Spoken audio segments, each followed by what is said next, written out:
뭐 설이라든지 이럴 때 통화 정책이 어떻게 운영되는지, 공개 시장 조작이 어떻게 운영되는지에 대해서 다시 한번 정리를 합시다. 자, 지급준비금의 공급 곡선이 우리가 본 대로 이렇게 돼 있고, 수요 곡선이 이와 같은 식으로 되어 있을 때, 일단 설이 시작하기 한참 전부터 우리가 지난번에 설명할 때보다 사실은 약간의 시간적인 우리가 뭐라 그럴까 차이가 있을 수 있는데, 그 전에 사람들이 뭐 세뱃돈이라든지 이런 식으로 자금 수요가 늘어나게 되면 물론 이제 세뱃돈뿐만이 아니라 기업들도 뭐 설에 대해서 보너스를 줘야 되고 이러면 기업들이 이제 현금이 필요할 수가 있어요. 그렇게 되면 하여튼 자금 수요가 많아지니까 은행들에게서 뭔가 현금이라는 거를 즉 은행들이 돈을 더 가지고 있어야 될 그럴 필요성이 있게 돼요. 그러면 거기에 대한 수요가 오른쪽으로 먼저 이렇게 증가를 하고, 그렇게 되면 원래 중앙은행이 세팅을 해놓은 뭐 페더럴 펀드 레이시라고 합시다. 그냥 기준 금리가 이런 수준으로 이렇게 있을 때, 그래서 균형금리하고 시장에서의 균형금리하고 타겟 금리하고 그냥 일치한다고 이렇게 가정을 일단 해봅시다. 이런 상태에서 수요가 늘어나면 이자율이 올라갈 힘이 존재하니까 이것을 상쇄시키기 위해서 중앙은행이 지급준비금의 공급, 즉 공개시장 조작을 통해서 공급 곡선을 일단은 오른쪽으로 옮겨놔야 될 거예요. 우리가 지난 시간에 뭐라고 얘기를 했냐면은 일반적으로 공개시장 조작의 대상이 되는 것은 단기 국채라고 얘기를 했었고, 따라서 단기 국채를 사고 팔고 하면서 공개시장 조작을 한다고 얘기를 했어요. 그런데 또 그 다음에 뭐라고 얘기했냐면, 여러분들 이제 직관적으로 이해할 때는 그냥 사고 판다고 이렇게 얘기를 해도 전혀 틀리는 얘기는 아닌데, 실제적으로 통화정책을 수행하는 입장에서는 공개시장 조작을 하는 입장에서는 우리가 RP 같은 거를 이용한다고 얘기를 했어요. RP라는 것은 처음에 사실은 단기 국채를 사고 파는 것이 아니라 우리가 샀다고 가정하고 거기에서 돈을 빌리고, 팔았다고 생각하고 돈을 빌리고, 그 다음에 그 국채를 다시 팔았다고 생각하고 거기에서 돈을 갚는, 즉 어떻게 생각하면 국채라고 하는 것을 담보로 해서 자금을 빌리고 빌려주는 자금의 거래가 일어나는 것을 우리가 RP, 리포라고 이렇게 얘기를 해요. 사실 RP라는 말은 우리나라에서는 RP라고 얘기를 많이 하는데 RP라는 말은 없어요. 그냥 리포가 사실은 더 정확한 개념이고, 자, 그래서 중앙은행이 리포 같은 걸 이용해서 공개시장 조작을 통해서 공급곡선을 이렇게 오른쪽으로 먼저 이동을 시키고, 근데 한 가지 여기서 우리가 생각해야 되는 것은, 설이나 이럴 때 자금 수요가 많아져 가지고 사람들이 현금을 많이 가지려고 자금에 대한 수요가 많아짐에도 불구하고 그것이 계속되는 것이 아니라, 예를 들어서 여러분들이 지금은 이제 커가지고 그러지 않겠지만 옛날에 이제 어릴 때 세뱃돈을 받으면 어머니가 뭐라 그래요? 저금해라 그러죠, 그죠? 그러니까 예를 들어서 어머니가 은행에 가서 10,000원을 찾아가지고 여러분들한테 세뱃돈을 줬어요. 그럼 여러분들이 그 세뱃돈으로 물론 몇 명은 밖에 나가서 먹을 거 사 먹었겠지만 많은 사람들이 그걸 다시 저금을 할 거예요. 저금을 한다는 게 돈이 은행에서 나갔다가 다시 은행으로 돌아온다는 얘기죠. 그러면 중앙은행 입장에서는 지금 당장 설 전에 자금 수요가 있으니까 자금 수요가 있으니까 공개시장 조작을 통해서 공급곡선을 오른쪽으로 움직이지만, 조금 있으면 반대되는 거래를 해야 된다는 게 눈에 보여요. 그죠? 다시 은행 밖에서 은행 시스템 밖으로 나갔던 돈이 다시 은행 시스템 안으로 돌아올 테니까, 기업들한테 보너스를 현금으로 준다고 하더라도 그것이 좀 있다가 다시 돌아올 거예요. 따라서 이런 경우에는 그때 국채를 팔았다가 다시 국채를 사고 이렇게 하는 것보다는 RP 거래를 통해서 하는 것이 훨씬 더 효율적일 수가 있어요. 조금 있으면 한 일주일쯤 지나면 다시 돈이 은행으로 돌아올 테니까. 그래서 그런 식으로 해놓으면 조금 있다가 설이 끝나고 나서는 공곡선이 다시 이쪽으로 옮겨져서 원래의 상태로 돌아가는, 뭐 이런 식으로 우리가 리포 거래를 이용을 할 수가 있어요.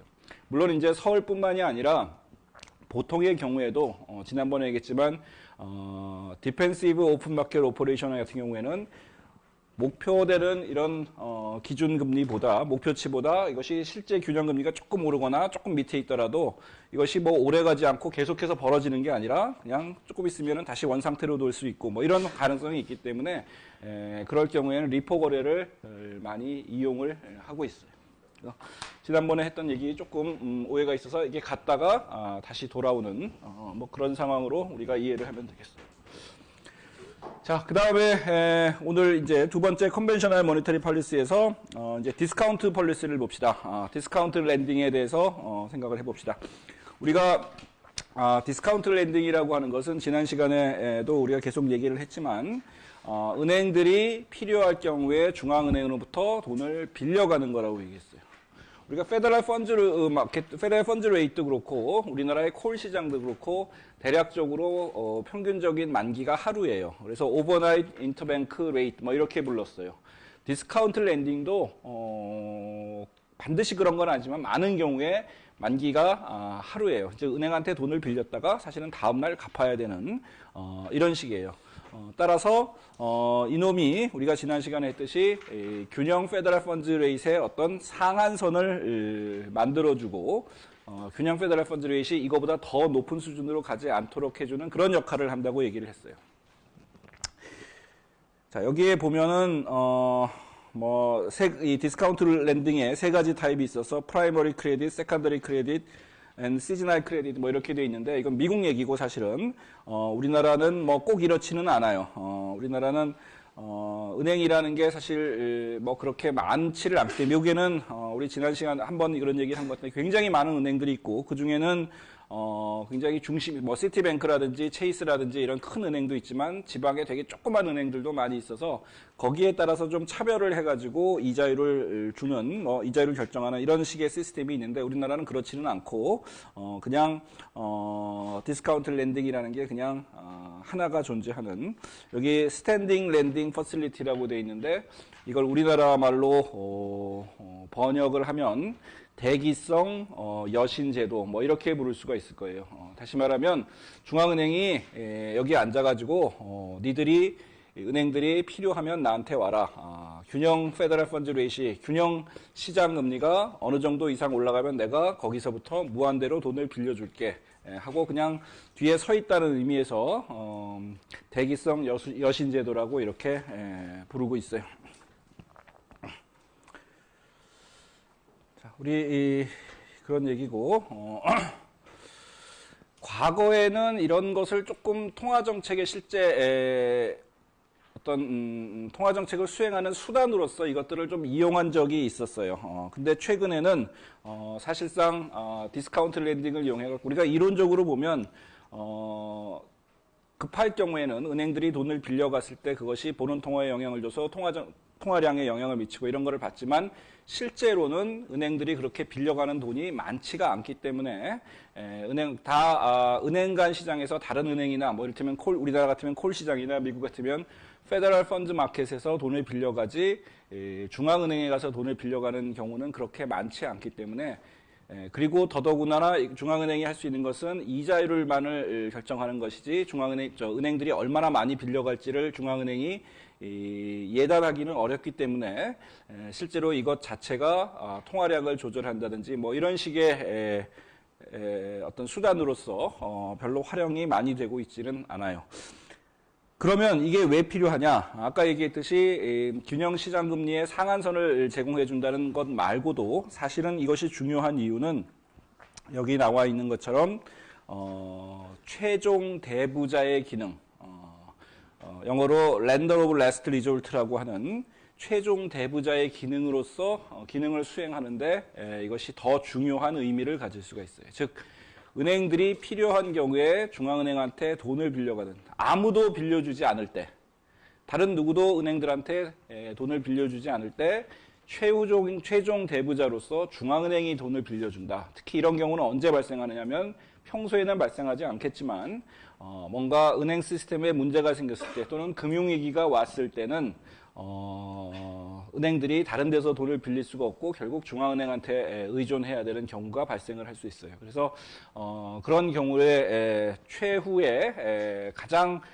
뒤에서 아무도 돈을 빌려주지 않을 때 중앙은행이 돈을 빌려준다고 해서 최종 대부자라고 이렇게 불러요. 그래서 이 최종 대부자의 기능을 우리가 그림에서 본 것은 여기서 본 디스카운트 랜딩이 되겠어요. 자, 사실 우리가 여기 나와 있는 그 다음 얘기는, 예금보험이라는 것이 존재할 때, 은행들이 돈이 빌려가지고, 돈이 부족해서 뭔가, 예금 지급을 못하게 되면은, 예금보험제도라는 게 있지 않느냐, 이렇게 이제 얘기할 수도 있는데, 예금보험제도는 우리가, 지난번에 예금보험공사에서 오셔서 얘기한 것처럼, 한계가 있어요. 여기 보면, 미국 같은 경우에도, 예금보험기금의 규모라고 하는 것이, 미국의 FDIC라고 하는 예금보험공사가 가지고 있는 돈의 양이라는 것이, 사실 전체 은행의 예금에 비하면 턱없이 부족한 수준이에요. 우리나라도 예금보험공사가 가지고 있는 기금의 규모가 즉 급할 때 쓸 수 있는 돈의 크기가 이를테면 우리가 알고 있는 주요 은행들이 문제가 생겼을 때 이를테면 신한은행이 문제가 됐다. 신한은행 예금을 뒷받침할 수 있느냐? 5천만 원씩 신한은행 예금자들한테 돈을 돌려줄 수 있느냐? 택도 없이 부족해요. 그때 여기서 옆에서 여러분들 강의 들을 때 한번 슬쩍 물어보니까 어느 정도 되느냐 물어봤더니 목표가 조그만 지방은행이 문제가 생겼을 때 그것을 커버할 수 있을 정도가 목표다 이렇게 얘기를 하더라고요. 그래서 저축은행 이런 것들이 좀 문제가 생겼을 때는 예금보험공사가 감당할 수 있지만 저축은행의 규모는 그렇게 크지 않으니까. 근데 일반 은행들이 문제가 생겼을 때는 예금보험공사 가지고도 부족한 그런 상황이 돼요. 또 한 가지는 우리나라 같으면 이제 5천만 원까지밖에 보장이 안 되니까 그 이상의 예금을 가지고 있는 사람들은 또 역시 문제가 될 수가 있기 때문에 예금보험 가지고는 이런 금융위기에서 사실은 대처하기가 부족하고 거기에 따라서 중앙은행의 최종 대부자의 기능이 굉장히 중요한 그런 것이 되겠어요. 그래서 이런 중앙은행의 최종 대부자의 기능도 일종의 금융안전망의 하나라고 이렇게 얘기할 수가 있겠어요. 물론 이제 어떤 이런 금융안전망의 예금보험과 마찬가지로 이런 금융안전망의 한 가지 단점은 이것의 존재 자체가 일종의 도덕적 해이를 유발할 수 있다. 급할 때는 중앙은행에 가서 빌릴 수가 있으니까 은행들이 과도하게 어떤 위험을 추구할 수 있는 행위를 조장할 수 있다는 것이 하나의 또 단점으로서 이렇게 지적은 되고 있어요. 그래서 디스카운트 폴리스의 장점은 이런 것이 실제 통화 정책을 수행하는 데 있어서 크게 중요하진 않지만 그럼에도 불구하고 이것이 가장 중요한 포인트가 되는 것은 최종 대부자의 기능이다. 이런 것이 되겠고요. 그것이 장점이 되겠고 그 다음에 단점은 이것이 통화정책이라는 측면에서 보면 공개시장 조작은 본원 통화를 완벽하게 컨트롤할 수 있는데 이것은 그렇지 못하다라는 것이 통화정책적인 측면에서의 단점이 되겠어요. 그 다음에 지급준비금 제도, 세 번째 통화정책 수단인 지급준비금 제도는 이제 조금 전에는 중앙은행이 공급 곡선을 뭔가 움직이는 그런 형태였는데 이제 수요 곡선을 움직일 수 있는 그런 정책이 되겠어요. 과거에는 많은 나라에서 이 지급준비율을 가지고 통화정책을 수행을 했어요. 이걸 가지고 통화량이라고 하는 것을 우리가 법정 지급준비율과 통화량 사이에는 서로 마이너스 관계가 있다는 걸 배웠어요. 그죠? 왜냐하면 통화 승수라는 데 영향을 미쳐서 지급준비율이 높아지면 그만큼 추가적으로 대출을 해줄 수 있는 부분이 줄어들고 거기에 따라서 예금도 줄고 또 대출도 줄고 이러기 때문에 통화 승수를 지급준비율을 높이면 통화 승수가 작아져서 결국 통화량이 작아지는 그런 것을 우리가 공부를 했었어요. 따라서 통화량을 조절하는 데 있어서 지급준비율이라는 것이 굉장히 파워풀한 어떤 수단이 원칙적으로 될 수가 있어요. 근데 여기서 문제는 뭐냐 하면, 문제는 우리가 은행들이 딱 법정 지급준비금만큼만 지급준비금을 가지고 있지 않고 추가적으로 많지는 않지만 일정 부분 초과 지급준비금을 가지고 있다고 얘기를 했었어요. 따라서 중앙은행이 만약 법정 지급준비를 조금 올린다고 치더라도 그 올려가지고 추가적으로 가지고 있어야 되는 지급준비금의 양이 이미 이 은행들이 가지고 있으면, 초과 지급준비금 형태로 가지고 있으면 중앙은행은 지급준비율을 올렸을 때의 의도는 뭐예요? 통화량을 줄이는 거였어요. 근데 이미 은행들이 초과 지급준비금으로 그런 것을 충당할 수가 있으면 법정 지급준비율을 높이더라도 통화량에는 아무런 영향을 미치지를 않을 거예요. 우리가 통화 승수에서 법정 지급준비율이 올라가는 대신에 이런 경우엔 초과 지급준비율이 좀 떨어지는 정도가 되겠죠. 그죠? 그럼 그것이 완벽하게 상쇄가 돼서 통화 승수에 아무런 영향을 주지 않고, 따라서 통화량에도 아무런 영향을 주지를 않을 거예요. 즉 통화 승수라는 걸 우리가 다시 한번 쓰면, 우리가 수업 시간에 이런 식으로 썼었어요. 그죠? 요 놈을 올려서 이거를 작게 만들고, 그래서 M을, 통화량이라는 것은 이거 곱하기 본원 통화니까 이걸 높여서 이걸 낮춰가지고 M을 낮추는 게 중앙은행의 목표였는데, 이 RR이라는 게 뭐예요? 법정 지급 준비금 나누기 예금. 이거는 초과 지급 준비금 나누기 예금이었죠. 그죠?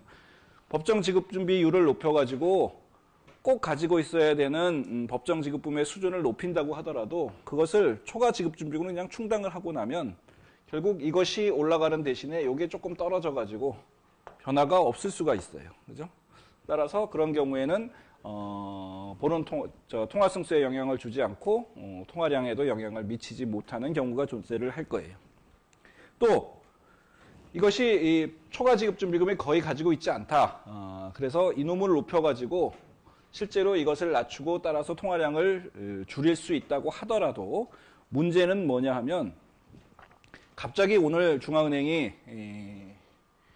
법정 지급 준비율을 올린다고 생각을 해봅시다. 그러면 당장 오늘 올려가지고 오늘 아침 10시에 발표를 해가지고 오후 4시까지 이 법정 지급 준비금을 좀 늘려라 이렇게 얘기를 하면 은행들 입장에선 그 돈을 구하기가 그렇게 만만하지가 않아요. 경우에 따라서는. 따라서 은행들 입장에서는 그런 식의 프레셔를 받을 수가 있고, 갑자기 이 은행 안에 있는 돈을 더 많이 가지고 있어야 되는데 이미 뭐 가지고 있는 돈을 대출해주고 뭐 이렇게 다른 채권 사놓고 이런 상태에서 대출을 회수하기도 어렵고 채권을 그냥 빨리 팔아야 되고 뭐 이런 상황이 생기면 은행 경영에 좀 문제가 생길 수도 있어요. 더더군다나 이번 달에 조금 올려놓고 다음 달에 다시 내리고 그 다음 달에 또 올리고 뭐 이런 식으로 중앙은행이 통화정책이랑 수시로 경제 상황에 따라서 변화를 해줘야 되는데, 거기에 따라서 이 법정 지급 준비를 자꾸 변화를 시키면 은행들이 경영하는데 굉장히 어려워져요. 그러면 결국 은행들이 할 수 있는 거는 아주 충분한 양의 초과 지급 준비금을 가지고 있을 수밖에 없어요. 중앙은행이 뭐라고 하던 간에 나는 충분한 양을 가지고 있어서 거기에 충분히 대처를 할 수 있을 정도의 초과 지급 준비금을 가지려고 할지도 몰라요. 그렇게 되면 첫 번째로는 초과 지급 준비금을 워낙 많이 가지고 있다는 얘기는 대출해 줄 수 있는 돈이 적어진다는 얘기고 경제의 어떤 활력이 떨어질 수 있다는 얘기고, 두 번째는 그렇게 되면 통화정책 자체가 굉장히 잘 작동을 못한다는 얘기가 돼버리죠. 따라서 과거에는 이런 법정 지급 준비율을 가지고 통화정책을 수행하는 경우가 많았지만 최근에 와서는 이런 것을 굉장히 제한적으로만 사용을 하고 있어요. 그렇게 이것을 뭐 통화정책의 목적에서 이렇게 바꾸거나 수시로 바꾸거나 이러지는 잘 않고 있어요. 적어도 우리나라에서도 그렇고 선진국에서는. 다만 지난번에 얘기했지만 공개시장 조작이라는 것이 가장 좋은 방법임에도 불구하고 이 공개시장 조작을 하기 위해서는 채권시장이 잘 발달돼서 중앙은행이 국채를 원하는 만큼 원하는 시점에 사고 팔고 할 수 있어야 되는데, 그러려면 상대방이 있어야 되는데 상대방이 없으면 통화정책을 잘 수행하기가 힘들어지겠죠.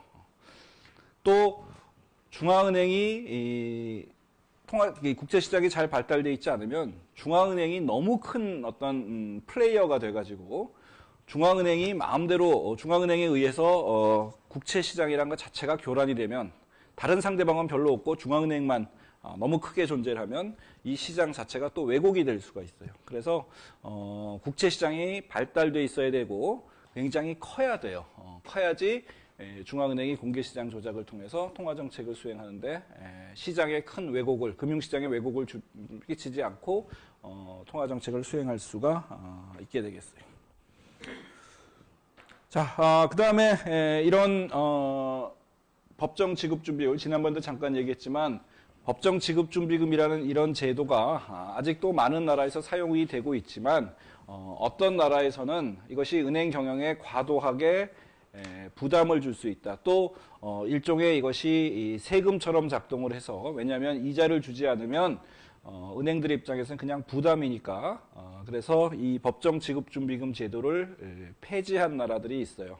그래서 은행들이 스스로 알아가지고 자기 결정하에서 지급준비금을 갖도록 하지, 이것을 법에 의해서 뭐 법은 아니지만 어떤 규정에 의해서 중앙은행이 마음대로 결정하는 그런 것은 아니도록 이렇게 하는 나라들이 있어요. 여기 대표적으로 카나다나 호주나 뉴질랜드 이런 나라에서는 법정지급준비금 제도가 폐지가 됐었어요. 미국도 이런 얘기들이 계속해서 나오고 있는 그런 상황이에요. 자, 그 다음에 마지막으로 지급준비금에 이자를 주는 정책. 이 정책은 우리가 이 정책으로 수요 곡선이 이제 일정 이자율 하에서 이자율이 상당 부분 낮아지게 되면 수평선의 모양을 갖는다고 이렇게 얘기를 했었어요. 그래서 수요 곡선이 뭐 이런 식으로 수평선의 모양을 가질 때 이것을 우리가 IER이라고 이렇게 표시를 했었고, 그래서 공급 곡선이 뭐 이렇게 돼 있을 때 우리가 이자율의 페더럴 펀드 레이트의 하한을 만들어주는 그런 것이라고 얘기를 했었어요. 자, 근데 이것이 또 굉장히 유용한 것이 언제 유용했냐 하면 금융위기 때 굉장히 유용했던 적이 있었어요. 그때 어떤 식이 돼 있었냐면 이와 같은 식으로 균형 페더럴 펀드 레이트이 이 IR하고 같은 수준에 있게 되면, 자, 이런 상황에서 이제 중앙은행이 페더럴 펀드 레이트를 올려야 되겠다. 이 수준이 뭐 이를테면 0.5%다 그러면 이것을 한 1%나 2% 수준으로 이렇게 올려야 되겠다고 마음을 먹는다고 생각해 봅시다. 그러면 어떻게 해야 돼요? 공급 곡선을 왼쪽으로 이동을 시켜줘야 되겠죠. 왼쪽으로 이동시키면 이런 식으로 돼서 이자율이, 균형 이자율이 올라갈 거예요. 즉 중앙은행이 목표 페더럴 펀드 레이트를, 타겟 레이트를 뭐 0.5%에서 한 2% 정도로 한다. 그러면 공급곡선을 왼쪽으로 이렇게 이동시켜 줘야 돼요. 근데 이 이동 폭이 굉장히 커요. 그러니까 공개시장 조작의 양을 굉장히 많이 해야 될 수가 있다는 얘기예요. 이럴 경우에 그것이 부담이 되면 한 가지 방법은 이 IER이라고 하는 놈 자체를 올리는 게 방법이 될 수가 있어요. 그렇게 되면 수요곡선이 이렇게 돼버리겠죠. 그죠? 이것이 새로운 IER 수준이다. 그러면 공개시장 조작을 하지 않고도 균형 페더럴 펀드 레이트를 높일 수가 있는 그런 가능성이 있을 수 있어요. 그런 경우에 요 이자율을 조정을 해서 페더럴 펀드 레이트를 공개시장 조작 없이 높일 수가 있겠어요. 여기가 새로운 페더럴 펀드 레이트이 되겠죠. 자, 지금까지 전통적인 통화정책 수단 세 가지를 얘기를 했어요. 공개시장 조작과 디스카운트 렌딩과 그 다음에 법정지급준비율 제도 세 가지를 얘기를 했어요. 과거의 교과서는 여기서 끝났어요. 근데 글로벌 금융위기 이후에 이제 새로운 과거에는 없었던 소위 비전통적인 통화정책 수단이라는 것이 금융위기 때 미국이나 이런 데서 시행이 돼서, 사실 미국과 영국과 EU와 ECB와 그 다음에 일본에서 이 네 나라에서 비전통적인 통화정책 수단이 동원이 됐어요. 우리나라는 아직 그러지 않았지만 이런 나라에서는 통화정책, 이런 비전통적인 통화정책이 시행이 됐는데, 그 이유는, 가장 대표적인 이유는 공개시장 조작을 통해 가지고 금융위기가 발생했으니까, 그리고 경제가 살아날 가능성이 없으니까 이자율을 계속 낮춰줘야 되는데 이자율을 계속 낮출 수가 없겠죠. 0%가 가버리면 이자율을 더 이상 낮출 수가 없는, 공개시장 조작을 더 하더라도 명목 이자율이 0% 이하로 내려가기가 어려우니까, 그래서 전통적인 통화정책 수단은 이미 다 소진을 해버리고 더 이상 할 수가 없는 상황에서 뭔가 경제에 그래도 중앙은행이 활력을 좀 집어넣기 위해서 고안한 것이 바로 이 비전통적인 통화정책 수단이 되겠어요. 그래서 우리가 그냥 신문이나 이런 데서 많이 들은 얘기로는 양적 완화, quantitative easing이라는 QE라고 하는 것을 신문이나 이런 데서 많이 얘기를 했어요. 근데 아마도 미국의 페드에서는 이런 QE라는 말을 공식적으로는 한 번도 하지 않은 걸로 내가 알고 있어요. 그냥 비전통적인 통화정책 이렇게 얘기를 했지 QE란 말을 직접 쓰지는 않았어요. 우리가 학계라든지 그냥 언론이라든지 또는 이런 금융회사나 이런 데서는 QE라고 많이 얘기를 하지만 중앙은행 자체는 QE라는 말을 별로 그렇게 쓰지 않았던 것으로 이렇게 기억을 하고, 이 이유는 아까도 얘기했듯이 중앙은행이 공개시장 조작을 통해서 할 수 있는 페더럴 펀드 레이트의 하한선은 0%가 됐기 때문에, 이미 0%로 가버리면 더 이상 공개시장 조작만으로 뭘 할 수가 없으므로 이것을 동원하는 그런 내용이 되겠어요. 우리가 크게 두 가지 정도로 나눠서 이런 비전통적인 통화정책을 얘기를 할 수 있는데, 여기 교과서에는 세 가지로 얘기를 했지만 뭐 어떻게 보면 세 가지라고 할 수도 있고 어떻게 보면 두 가지라고 할 수도 있는데, 그중 대표적인 것은 중앙은행의 대차 대조표를 확대하는 거라고 얘기를 했어요. 즉 비전통적인 통화정책을 어떻게 정의하느냐라고 했을 때 중앙은행의 대차대조표를 확대하는 것이다. 우리가 중앙은행의 대차대조표를 통화정책을 하면서 우리 맨 처음에 공부를 할 때 자산과 부채로 나눴어요. 그죠? 그리고 자산에 뭐가 있었어요? 우리가 얘기한 것 중에 대표적으로 하나는 국채가 있었고, 그냥 국채가 아니고 사실상은 단기 국채라고 얘기를 했었어요. 단기 국채가 있었고, 또 하나는 디스카운트 랜딩이 있었죠. 그 규모를 확대하는 거라고 볼 수 있어요. 특히 우리가 단기 국채라고 얘기했을 때 우리가 경우에 따라서는 아까 우리가 리포 같은 거를 사용하면 사실은 단기 국채의 양이 별로 변하지는 않아요. 그죠? 이게 이자율을 중앙은행이 공개시장 조작해서 항상 올리거나 항상 내리거나 영원히 올리거나, 그러니까 계속해서 올리거나 계속해서 내리는 게 아니기 때문에 중앙은행이 갖고 있는 단기 국채의 양이 어떤 때는 늘고 어떤 때는 줄고 이러지만 길게 보면은 그냥 일정한 비슷한 수준을 가지고 가고 있을 거예요. 즉 중앙은행의 대차대조표 자체가 별로 그렇게 팽창하지 않는, 자산의 규모가 뭐 조금씩 왔다 갔다 하겠지만 그것이 굉장히 많이 긍정하거나 굉장히 많이 줄어들거나 이러지는 않을 거예요. 그런데 비전통적인 통화정책 수단을 하면서 그 중앙은행이 가지고 있는 자산의 규모가 엄청나게 확대가 됐어요. 자산의 규모가 엄청나게 확대가 된다는 건 부채의 규모도 엄청나게 같이 확대가 된다는 얘기겠죠. 그리고 부채는 우리가 봤던 얘기에서 현금하고 그다음에 지급준비금하고 그렇게 구성이 돼 있었어요. 그러니까 이놈들을 확대하는, 즉 우리가 뭐 비전통적인 통화정책 QE라는 걸 얘기하면서 뭐 헬리콥터먼이다. 그래서 돈을 갖다가 그냥 엄청난 양의 돈을 공급을 했다. 뭐 이렇게 얘기를 할 수 있는데, 그 과정에서는 중앙은행의 자산 규모가 굉장히 많이 증가했다는 것을 의미를 해요. 자, 세 가지 방법이 있었어요. 세 가지 형태가 있었어요.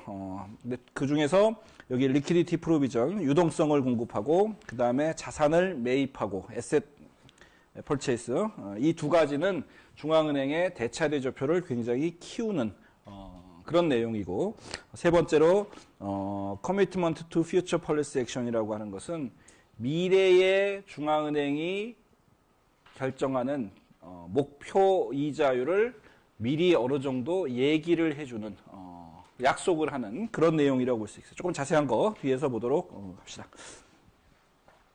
먼저 유동성 공급이라는 거 하는 것은 우리 디스카운트 렌딩과 관련해서 이것이 그냥 은행이 필요할 때 보통 때 같으면 은행이 필요할 때 그냥 조금 빌려가고 뭐 이런 정도로 그냥 그치고 있었는데 이것을 엄청나게 확대를 한 거예요.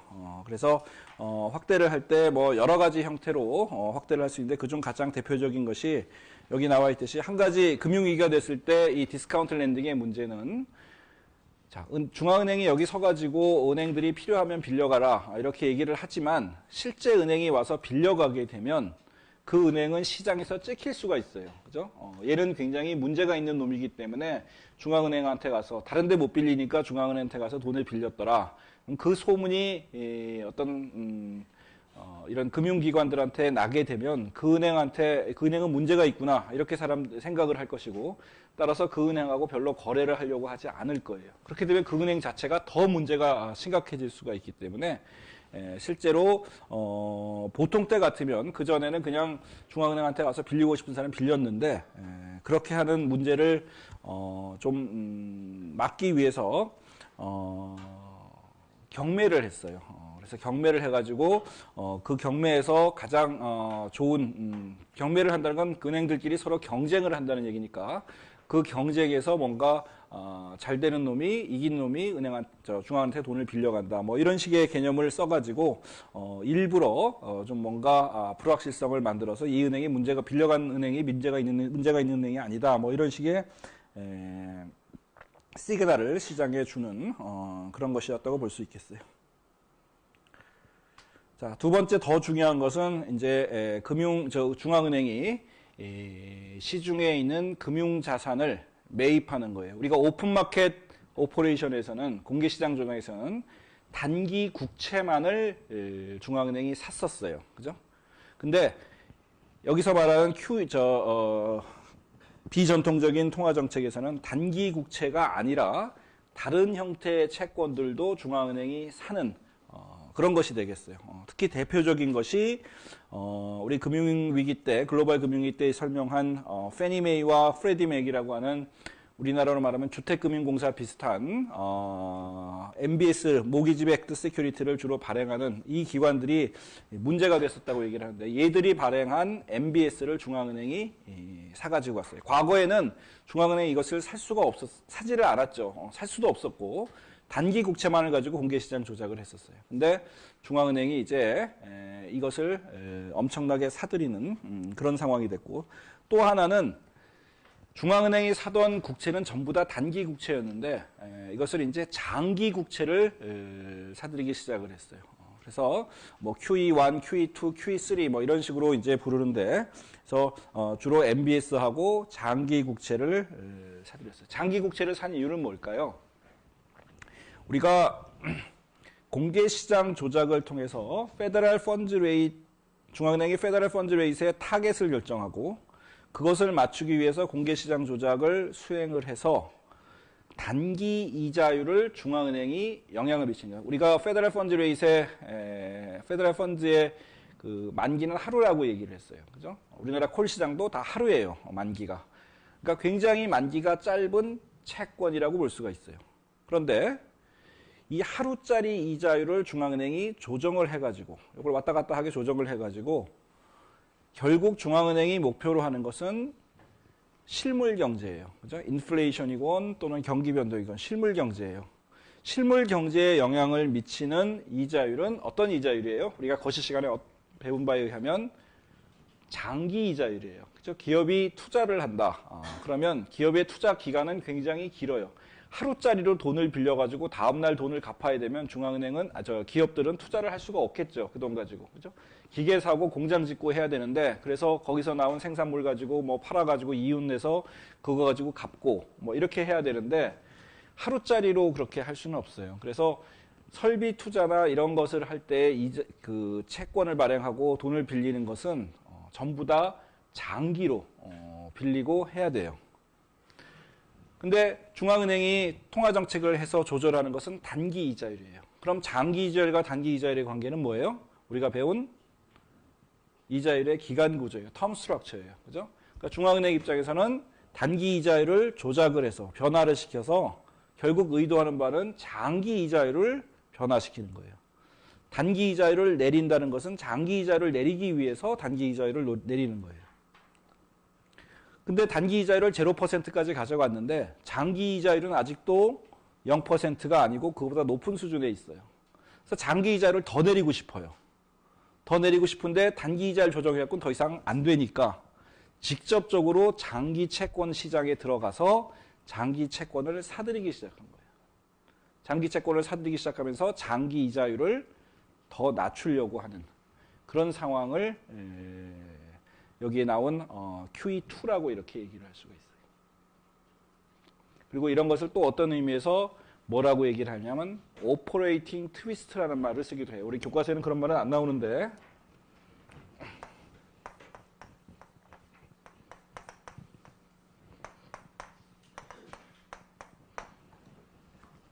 장기 이자율에 중앙은행이 직접적으로 개입을 해서 장기 이자율에 영향을 주고자 하는 것을 오퍼레이팅 트위스트라고 이렇게 부르고 있어요. 이런 오퍼레이팅 트위스트를 이제 미국에서 비전통적인 통화 정책으로서 이제 시행을 한 거죠. 그래서 어느 정도로 중앙은행의 대차 대조표가 확대가 되냐 하면 2007년 9월달에 8천억 불 정도였던 것이 불과 한 1년, 2년 정도 뒤에 2조 달러까지 확대를 했어요. QE를 한다는 얘기는 이렇게 자산을 매입하고 이런다는 얘기는 아까 말했듯이 자산 항목에서 대차대표의 자산 항목이 늘어난다는 얘기고 그 얘기는 다시 말하면 부채 항목도 같이 늘어나야 되기 때문에 이 부채 항목 중에서 뭐예요? 지급준비금이나 이런 것들이 늘어나고 거기에 따라서 본원통화가 늘어난다는 얘기죠. 본원통화가 늘어나면 우리가 아까 봤던 통화승수가 별로 변화가 없다 그러면 통화량이 늘어나는 그런 식의 어떤 과정을 밟아 나가게 돼 있어요. 그래서 중앙은행이 단기 이자율 조정만 갖고 안 되니까 장기 이자율 조작을 통해서 또는 QE를 통해서 본원통화를 증가시키고 본원통화 증가를 통해서 통화량을 늘려서 경제를 좀 더 활성화시키고자 하는 그런 의도에서 이런 비전통적인 통화 정책을 수행을 했어요. 미국 중앙은행의 자산 변화, 우리 여기 2008년 얼마까지는 뭐 별로 그렇게 변화가 없었어요. 그죠? 전체 자산 규모가 한 이 정도에서 그냥 쭉 이렇게 유지가 되고 있다가 위기가 이제 문제가 생기면서 여기 하늘색으로 된 게 금융기관 대출, 여기 노란색으로 된 게 신용대출 이렇게 돼 있어요. 이게 아까 말한 리퀴디티 프로비전이에요. 디스카운트 랜딩과 유사하게 중앙은행이 금융기관이나 이런데 돈을 빌려준 그런 게 여기서부터 폭발적으로 늘어나기 시작을 했고 두 번째로 조금 있다가 이제 중앙은행이 여기 MBS 부동산 대출 관련 채권을 매입을 하기 시작했어요. 이것들을 가져와서 중앙은행의 자산이 확 늘어났고 여기서부터는 이제 또 비슷하게 장기 국채를 중앙은행이 사들이기 시작했어요. 이렇게 이만큼 사들였다가 또 여기서 왕창 사들였다가 여기서 더 또 증가시키고 이런 식으로 해서 이게 아직 업데이트는 안 됐는데 2014년 정도만 해도 여기에 비해서 몇 배로 3배 이상 4배 정도로 3배 정도 되는 걸로 3배 정도로 크게 증가를 3배가 넘네. 여기가 8천억 불이니까 그리고 저 뒤에 가면은 한 4조 달러쯤 되니까 한 5배 정도로 중앙은행의 자산이 폭발적으로 증가를 했어요. 그래서 한 1년쯤 전인가 이제 중앙은행이 더 이상 자산을 확대하지 않겠다라고 선언을 했고 그때부터는 장기 국채나 이런 MBS 매입을 이제 중단을 했어요. 현재는 미국 중앙은행의 자산 규모가 더 이상은 증가하지 않고 있는 상황이에요. 근데 문제는 뭐냐면 앞으로 이제 이것을 계속해서 이렇게 가져갈 거냐? 언젠가 이것들을 다시 팔아서 이런 상태로 돌아가야 되는 게 정상인데 그렇게 되면 또 그 과정에서 시장에 엄청난 또 충격이 한번 올 거예요. 지금 약간 좀 사실은 나도 정확하게 이해를 못하고 있는데 중앙은행이 과거에 미국 같은 경우에 해온 것을 보면 맨 처음에 위기가 발생해서 단기 이자율을 내렸어요. 공개시장 조작이 이런 걸 통해서. 그죠? 그리고 그게 더 이상 할 수가 없는 한계에 되니까 비전통적인 통화정책 수단을 통해서 자산의 규모를 늘렸어요.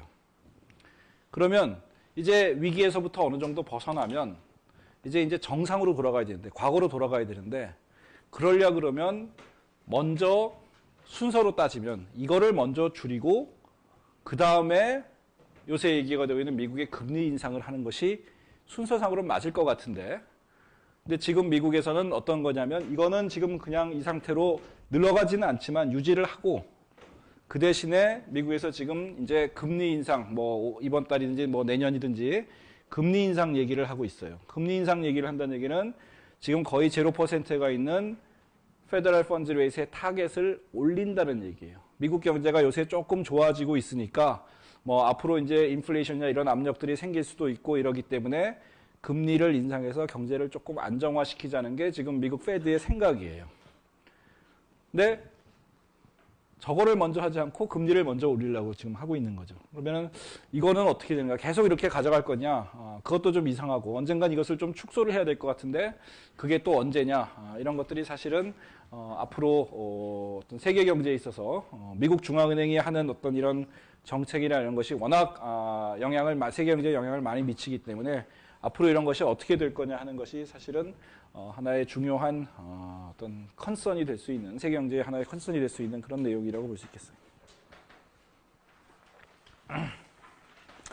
자, 그러면 이런 비전통적인 통화 정책이 성공을 했느냐?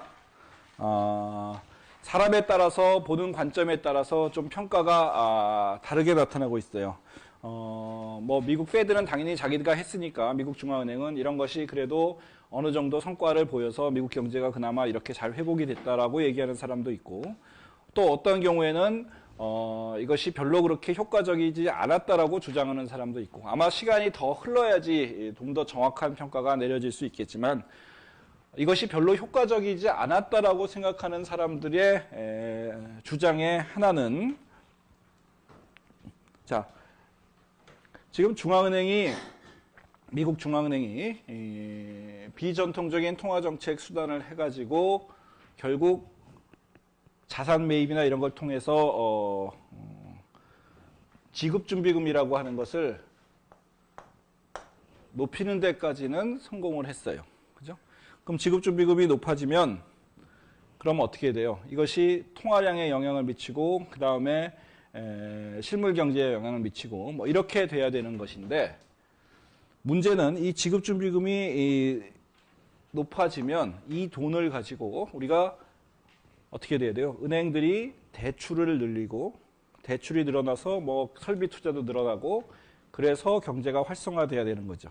근데 이런 QE를 통해 가지고 지급준비금이 많아져서 은행들은 돈이 많아졌어요. 근데 이 돈을 가지고 대출은 별로 안 했다라는 게 또 사람들의 주장이에요. 그럼 뭘 했느냐? 두 가지인데, 하나는 물론 이제 대출을 전혀 안 한 건 아니지만 많은 부분이, 이 지급준비금이 늘어난 것의 많은 부분이 첫 번째로는 외국으로 나갔다 하는 게 첫 번째 얘기고, 뭐 이를테면 아시아 국가로도 나가고, 그 다음에 위기 이후에 이제 뭔가 그 천연자원의 가격이 상승하니까 그런 쪽으로 투자가 되고, 신흥국, 자원부국 쪽으로 투자가 되고, 뭐 이런 게 하나가 있고, 또 하나는 지급준비금이 늘어난 것을 은행들이 그대로 은행이 가지고 있어서 초과 지급준비금 상태로 초과 지급준비금만 높였지 실제로 통화량이 늘어나는 데는 별로 역할을 하지 않았다. 즉 우리가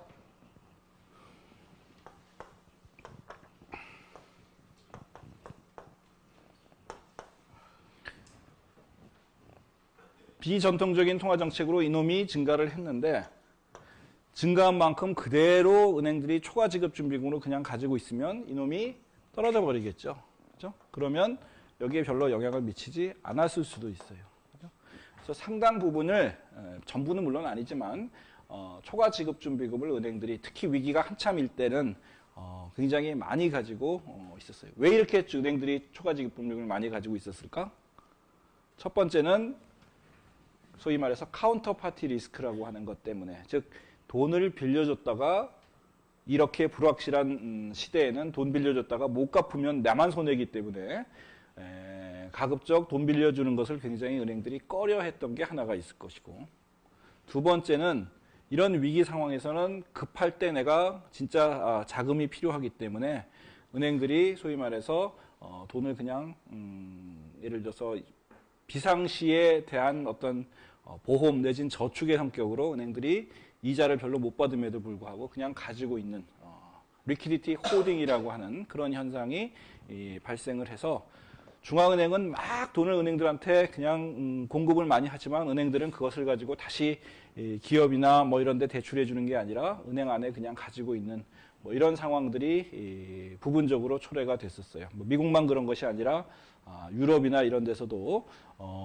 중앙은행은 열심히 돈을 공급하려고 하는데, 돈을 공급하려면 필연적으로 진짜 헬리콥터 머니로 하늘에서 돈을 뿌릴 수는 없는 거니까 은행을 통해서 공급이 돼야 되는데, 은행들은 그것을 가지고 그냥 있었다는 얘기가 되겠죠. 그러면 경제 활성화되고 뭐 이런 데는 상대적으로 한계가 있을 수밖에 없는 그런 상황이 됐었어요. 그 다음에 비전통적인 통화 정책이 또 하나 마지막으로 잠깐 얘기한 것이 이제 미래의 통화 정책 방향에 대해서 미리 중앙은행이 선언을 하는 거예요. 즉 어떤 일이 있었냐면, 중앙은행 총재가 앞으로 당분간은 이자율 수준을 거의 0%에서 계속 유지를 하겠다라고 선언을 했었어요. 그러면 어떤 효과가 있을까요? 현재 이자율이 이를테면 굉장히 낮은 수준이에요. 뭐 0.1%라고 합시다. 근데 이것이 뭐 다음 달 이를테면 우리나라 같으면 금융통화위원회에서 목표 페더럴 펀드 레이트를 올릴 수도 있고 뭐 이럴 수가 있겠죠. 근데 미리 한국은행 총재가, 예를 들면 우리나라에서 그런 걸 한 건 아니지만 한국은행 총재가 나가서 앞으로 당분간은 목표 기준금리를 올리지 않겠다, 앞으로 1년 동안은 올리지 않겠다, 뭐 이런 식으로 선언을 하는 거예요. 시장에서는 금융통화위원회가 열리기 며칠 전부터 이번 금융통화위원회에서 이자율을 어떻게 결정한가를 굉장히 관심 있게, 정말로 예민하게 그렇게 쳐다봐요. 그렇게 관찰을 해요. 그래서 우리나라 같은 경우도 금융통화위원회가 열리기 2주인가 전부터는 금융통화위원들이 밖에 외부 사람들, 특히 시장에 있는 사람들하고 접촉을 못하게 돼 있어요. 혹시 뭐 아는 친구 만나서 밥 먹다가 나는 이번에는 뭐 경제가 이러니까 금리를 어떻게 되는 게 맞을 것 같아, 이런 말을 못하도록, 그러면 시장에 잘못된 정보를 줄 수도 있고, 또 그 정보를 준다는 것 자체가, 그 정보를 만약 채권 이런 금융기관들이 미리 알고 있으면 그걸 이용해서 엄청난 돈을 벌 수가 있기 때문에 그런 정보가 새나가지 않도록 2주 전부터는 접촉도 못하게 돼 있어요. 미국에서는 심지어 미국의 FOMC에서는 심지어 어떤 식이냐면, 금융통화위원들, 그러니까 보드 오브 가버넌스라고 하는 그 이사회 거기에 있는 사람들과 그 다음에 이제 지역에 있는 미국 페드가 있는데, 뉴욕 뭐 열 몇 개의 페드가 있는데 거기에 이제 일부 사람이 모여져서 금융통화위원회라는 것이 FOMC라는 게 구성이 되는데, 그 FOMC 구성 열 몇 명이 3명 이상 모이지도 못해요. 3명이 모여가지고 커피 한 잔도 못 마시게 돼 있어요. 그 회의가 있기 얼마 전부터는. 왜 그러냐면 담합의 여지가 있기 때문에 모여서 공식적인 회의가 아니면 모여서 서로 의견 교환도 못하도록 돼 있어요. 독립적으로 생각을 해서 이자율이 어떤 방향으로 올리는지 내리든지 아니면 동결이든지를 결정해라고 해서 그것도 못하게 돼 있어요. 그런 정도이기 때문에 이것이 사실은 미리 정보가 새나간다든지 뭐 이러면 뭐 굉장히 큰 충격이 올 수 있기 때문에 그런 것들을 금지를 시켜놓고 있어요. 그럼에도 불구하고 중앙은행 총재가 나와서 앞으로 1년 동안 예를 들어서 목표 기준금리를 올리지 않겠다라고 하는 얘기는 왜 그랬을까? 왜 그랬을까요? 이것도 우리가 학기 초에 배웠던 텀 스트럭처를 한번 생각을 해보세요. 장기금리는 어떻게 결정돼요? 현재의 단기금리와 미래의 단기금리에 대한 예상치의 평균이 되겠죠. 그죠? 우리가 텀 스트럭처를 배울 때 그렇게 배웠어요. 그죠? 물론 거기에 리스크 프리미엄이 들어가겠지만, 텀 프리미엄이 들어가겠지만, 그걸 일단 무시하고 나면 기본적으로 현재와 미래의 단기금리의 평균이 장기금리예요. 근데 중앙은행 총재가 나와서 미래의 단기금리를 가르쳐 주는 거예요. 앞으로 현재 이를테면 1%인데 미래도 1%다. 그러면 장기금리가 어떻게 되겠어요? 낮아지겠죠. 장기금리가 오르지 않을 거예요. 그래서 그런 것을 통해 가지고 장기금리에 간접적으로 영향을 미치기 위해서 장기금리가 올라가는 것을 방지하기 위해서 이런 식의 중앙은행 총재가 미래 정책 방향에 대해서 미리 얘기를 해버린 것이 되겠어요. 그래서 이걸 갖다가 어떤 사람들은 매니지먼트 오브 익스펙테이션이다 뭐 이렇게 부르기도 했었어요. 이런 것도 비전통적인 통화 정책의 하나의 내용이 되겠어요. 그다음에 그 유럽의 ECB의 통화 정책 수단도 사실은 뭐 비슷해요. 미국 ECB뿐만이 아니라 우리나라도 그렇고 일본도 그렇고 대부분의 나라에서 지금 여러분들한테 설명한 미국과 비슷한 그런 통화 정책 수단을 가지고 통화 정책을 수행을 하고 있어요. 다만 이제 좀 구체적으로 들어가면 몇 가지 점에서 차이가 나는 아까 뭐 디스카운트 랜딩 같은 경우는 미국에는 몇 가지가 있었는데 우리나라는 그런 것은 아니고 그리고 또 마지막에 비전통적인 통화 정책 이런 것은 우리나라는 시행을 하지 않았고 미국이나 영국, ECB, 일본 이 네 나라만 전 세계에서 시행을 했었어요. 지난번 국정감사인가 뭐 이럴 때 보니까 이제 국회의원들이 한국은행에서 나온 어떤 보고서를 보고서 거기 이제 보고서를 제대로 읽어보지는 않고 키워드만 이렇게 검색을 하다가 뭐 제로 금리가 나왔나 뭐 양적 완화가 나왔나 그랬나 봐요. 그래가지고 국정감사에서 한국은행한테 이런 것을 고려하고 있는 것이 아니냐 뭐 이런 식으로 질문을 하고 국감에서 그랬나 봐요. 근데 그 보고서를 자세히 읽어보면 그런 거 하면 안 된다라고 돼 있는데 그냥 대충 읽어보고서 이제 잘못된 질문을 해서 한국은행의 이제 담당자가 그때가 그 한국은행 가서 무슨 세미나에 갔다가 같이 저녁을 먹고 있었는데 기자들한테 전화가 계속 오는 거예요. 밥 먹고 있는데 그래서 이게 어떻게 된 거냐, 진짜 그런 보고서를 냈느냐, 보고서 내용을 이제 그게 아니고 오히려 결과는 반대다. 그런 거 하지 말라고 돼 있는데 잘못 오해를 하고서 그렇게 국감에서 얘기가 됐다. 뭐 이런 걸 해명하느라고 계속 신문사마다 전화가 오니까 이제 땀을 뺐던 밥을 못 먹을 정도로 그랬던 기억이 나요. 자, 여기까지 해서 16장, 17장인가 통화정책 수단에 대해서 마치도록 합시다.